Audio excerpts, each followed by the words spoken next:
Tock, mastering AM and PM in English time. Hello, English learners. Today, we're going to be talking about an important aspect of English time telling: understanding AM and PM. These two little terms are essential when it comes to understanding the time of day in English, so let's dive right in. To start off, let's first understand what AM and PM actually mean. AM stands for ante meridiem, a Latin phrase that means before midday.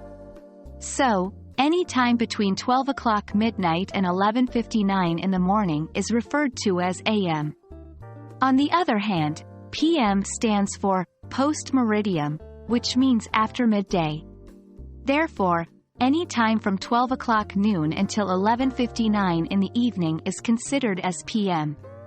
Remember, we use these terms to differentiate between the two 12-hour blocks that a day is divided into. Now, let's look at how to use AM and PM when telling the time.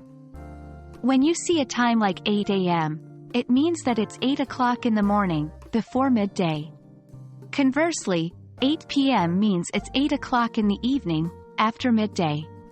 It's important to note that 12 PM is midday or noon and 12 AM is midnight. There are some common points of confusion when it comes to using AM and PM. One of the main ones is around noon and midnight. 12 PM is noon, while 12 AM is midnight.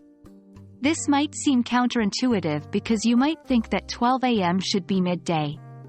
However, remember AM means before midday, and since 12 o'clock noon is considered midday, 12 AM is midnight. Another point of confusion is the change from AM to PM. At 11:59 AM, 1 minute later it becomes 12 PM. Similarly, at 11:59 PM, it's 1 minute to 12 AM or midnight. That's it. Now you have a better understanding of AM and PM in English time. Remember, AM is for the hours before midday and PM is for those after midday. Keep practicing, and soon you'll find it's second nature to tell and understand time in English. Thanks for joining me today. I hope this video was helpful. Keep learning, and see you next time.